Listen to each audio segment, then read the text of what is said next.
Hello and welcome to the third chapter of this Introduction to Arduino.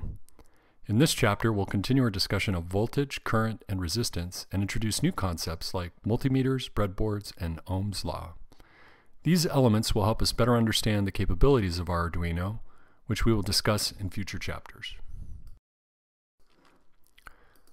This is the third chapter of a 10-part series developed for a local hackerspace here in Tucson. So, when comparing water to electricity, note that we have meters to help us gauge water pressure associated with a fixture. Similarly, we can use a multimeter to help us gauge the voltage or pressure realized by our battery pack. If we imagine our battery pack as a bucket full of water, what the meter is doing is sensing the pressure of that power supply on our circuit. Similar to a hand pushing up against a hole on the bucket for the purpose of sensing how much head is available to induce flow. One thing to keep in mind when using a voltmeter is to set it on the appropriate setting for direct current. For this auto-ranging voltmeter, the symbol looks like this. If you have a more basic meter and you want to try this on a standard battery or battery pack, make sure the units specified on the setting are somewhere in the range of 0 to 20 volts. If we reflect on our water metaphor, what we're measuring here is the water pressure pushing up against the hole on our bucket, or what would be considered the positive terminal of our battery pack, shown here with the red lead. We then compare that to the pressure of the water spilled on the ground, or the negative terminal of the battery pack, shown in black. You can imagine that spilled water on a flat surface has no pressure associated with it, such that the pressure at ground is 0. Keep in mind that a voltmeter will measure the difference between 2 points in our circuit. So if I were to tell you the pressure pushing on the electrons through the anode or the positive terminal is 3.139 volts and the pressure at ground is 0 volts, what would the meter register in this simple example? The difference is 3.139 minus 0. If you do the math, this gives us 3.139 volts, which is what our meter reports. This is an example that I copied from a cool app that's available for your phone known as Experiments. This is a screenshot taken from my iPad. In this case, I have several loads in my simple circuit and I show the voltage before and after each load. What you see here is that the respective loads are dropping the voltage as electrons flow through those loads. In the case of the fan shown on the left, the voltage on the anode side of the circuit is 6.6 volts, and the load causes the voltage to drop to 5.7 volts downstream on the cathode side of the load. If I were to put my voltmeter leads on the two sides of this load, what do you think the meter would register, keeping in mind that the voltmeter will measure the difference in voltage between 2 points? The answer would be 6.6 minus 5.7, or 0.9 volts. What if I were to place the leads on the upstream side of the fan and the downstream side of the windmill? In this case, the answer is 6.6 minus 3.0, or 3.6 volts, as the total voltage drop across both loads. What if I were to put one of the meter leads at the positive end of the light bulb and at the negative end of the heating element? If you're not sure what the voltage is at the downstream end of the heating element, consider that there's no load between it and the battery cathode. As such, the voltage downstream of that element is 0 volts because it is essentially at ground. In this case, the answer would be 9 minus 0, or 9 volts. Let's do one more. What if I were to place a lead at the anode end of my battery and just upstream of the light bulb?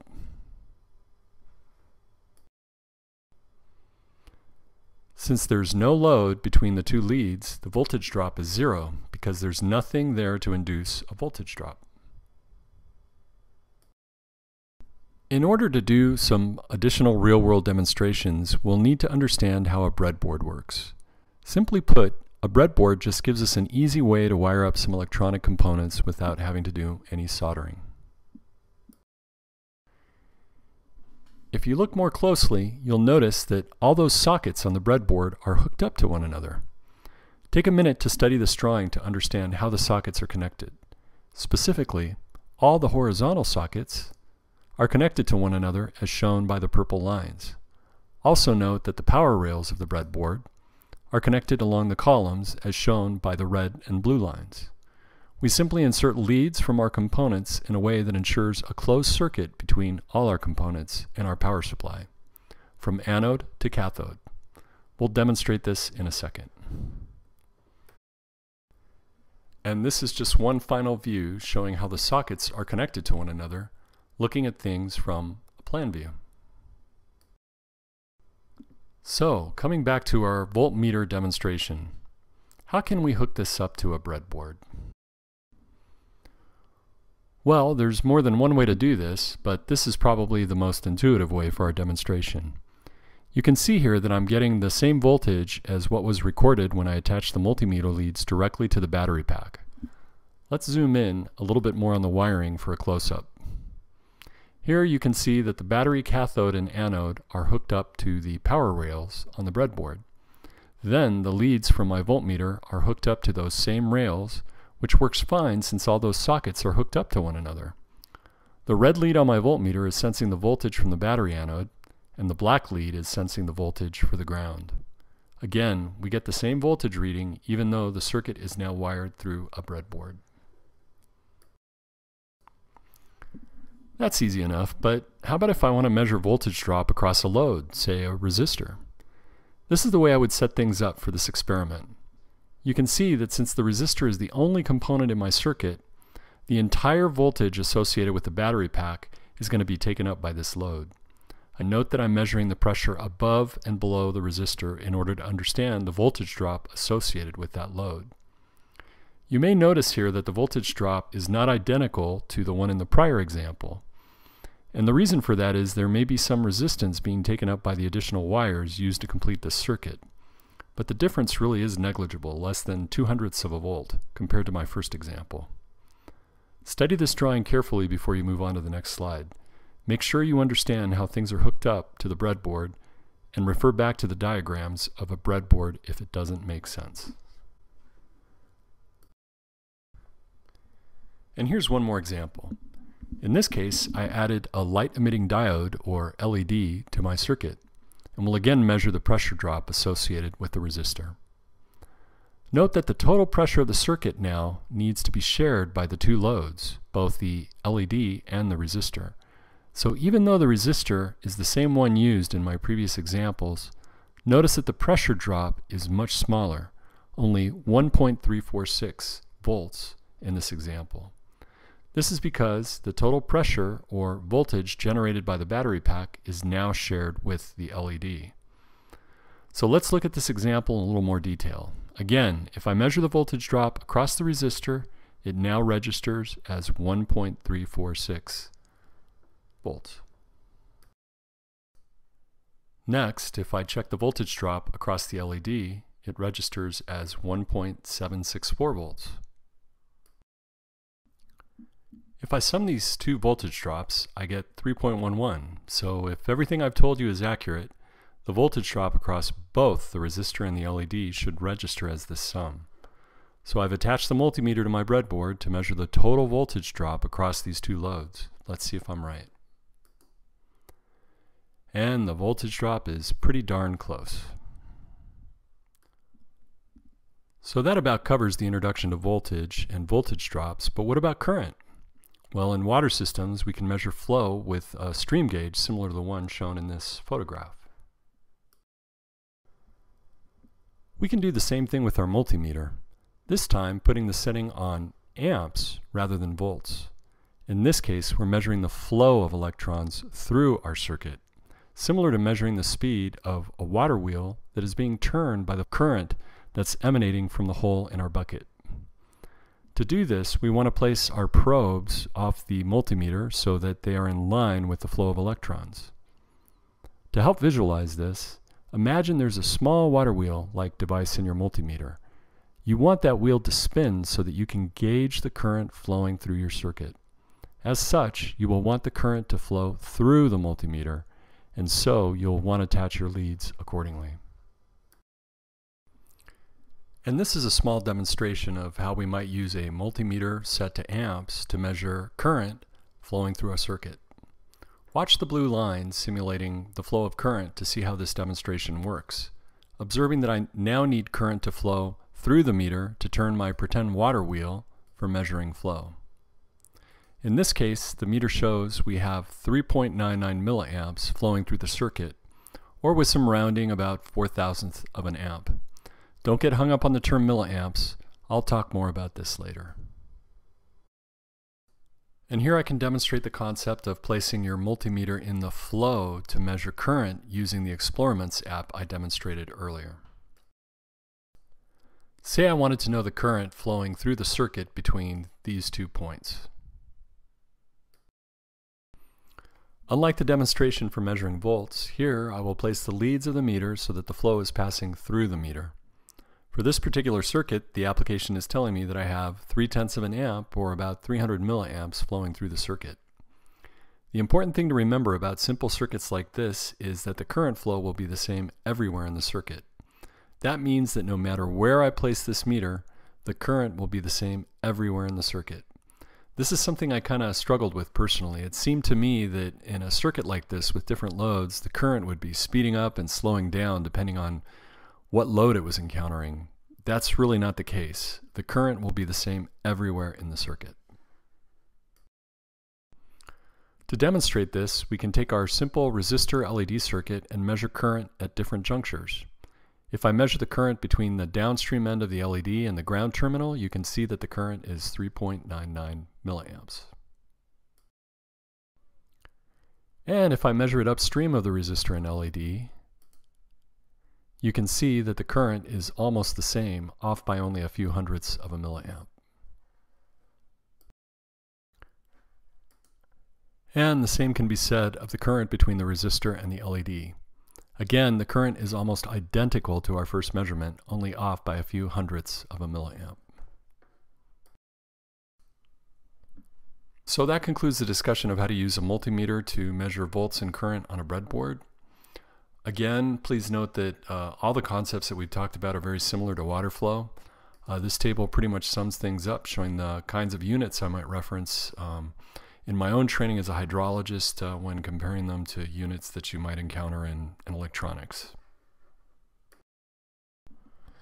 Keep in mind that solid-state electronic components like your Arduino typically require between 3 and 20 volts to operate. For the range of voltages you'll be working with, it's good to know how to convert between volts and millivolts. Specifically, a volt is equal to about 1,000 millivolts, and 1 millivolt is equal to 1,000th of a volt. Electronic sensors used with your Arduinos typically draw very little current, usually less than 50 milliamps. This makes Arduinos and their sensors perfect when low power is critical, such as when you're deploying your circuits in battery-operated or solar-powered applications. For the range of current loads we'll be using, you should know that 1 amp is equal to 1,000 milliamps, and 1 milliamp is 1,000th of an amp. And finally, we'll likely use a wide range of resistors or loads with various resistances. It's good to know that 1 kiloohm is equal to 1,000 ohms, and 1 mega ohm is equal to 1,000 kiloohms, or 1 million ohms. So what are resistors exactly? Well, they're made up of a wire that passes through a carbon film material that does exactly what the name implies. It resists the flow of electricity. The degree to which they resist flow varies and can be determined by reading the color coding on the resistor. But how do you tell which band is first and last? Well, the tolerance band is often clearly separated from the value bands, and usually it'll either be silver or gold. That band should be on the right side of the resistor, so for the sample resistor I'm showing here, you can see that the gold band is on the wrong side, so let's flip it around. So the first two bands indicate the two most significant digits of the resistor's value. So in this case, you can see that the first band is yellow. So we can go to our color code table, and we can see that yellow is equal to the value 4. And next we can see that the next value is violet, which according to our color code table is 7. So the next most significant digit in our resistor value is 7. And finally, the third band is a weight value that multiplies the two significant digits by a power of 10. The resulting units for the resistor value is in ohms. So in this case, you can see that we have a third band that's red. According to our color code table, we can see that red will carry a value of 100. So we can multiply 47 times 100, which gives us a resistance value of 4700. And then finally, don't forget about that gold or silver band at the end. That will give you an idea of what kind of range you might expect around the noted value. For example, if you have a resistor of a value 100 ohms and it has a gold band indicating a plus or minus 5% tolerance, that means the resistor's actual value will likely be between 95 and 105 ohms. So here's one more that you can try on your own. So try to figure this one out. I'll walk you through it real briefly. You can see that the first band is orange, which is a 3. The second band is black, which is 0. And the third band is brown, which suggests a power of 10. So we have 30 times 10, which gives us a value of 300 ohms. And here are a few more that you can play with. I've got them shown on the screen. You can hit the pause button and try to figure them out. And now I'll show you what the values are.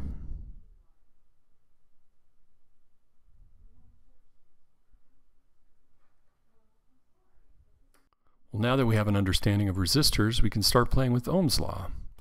This law states that there's a mathematical relationship between voltage, current, and resistance. And if we know two of the terms in our circuit, we can determine the third with a little bit of math. Specifically, by shifting the terms around, you can get these different versions of the same formula. Now, if you forget these formulas, you can use the visual mnemonic shown on the right to help remind you of the relationships.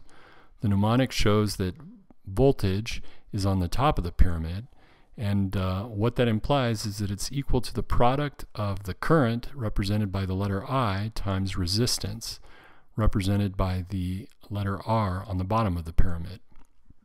Now, if I wanted to calculate current from voltage and resistance, I'd simply divide voltage, shown on the top of the pyramid, by resistance, shown beneath it. Likewise, if I wanted to calculate resistance and I had voltage and current, I would simply take my voltage and divide it by my current.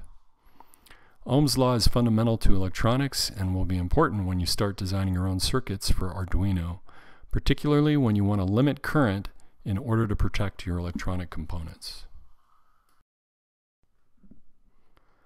Finally, you can use the water example we introduced earlier to help you remember Ohm's law. You can see that all other things being equal, if I increase the head on this bucket, I'll get more flow since there's more pressure on the system. Increasing the head on the bucket is the same as increasing the voltage on an electrical system. So you might say that current is proportional to voltage. The diameter of the hole in the bucket will realize a certain amount of resistance on the water that wants to exit through that hole. If I make the hole smaller, I will end up increasing the resistance to flow, and the flow will decrease. As such, current is inversely proportional to resistance. If I put these concepts close to one another, you can see that there's a similarity to one form of Ohm's law, specifically that current is equal to voltage over resistance. Now, if I can conceptually derive this relationship from this water metaphor, it's not hard to rearrange these terms to solve for the other forms of Ohm's law as needed. So here's another example from the Explorements app that I demonstrated earlier. Here we can see that we have a voltage drop of 0.9 volts across the fan, and we have a current of 0.3 amps moving through this simple circuit. And as I mentioned earlier, the current will be the same everywhere in this circuit. So the question is, what is the resistance generated by the windmill? So here we can use Ohm's law to try to figure that out.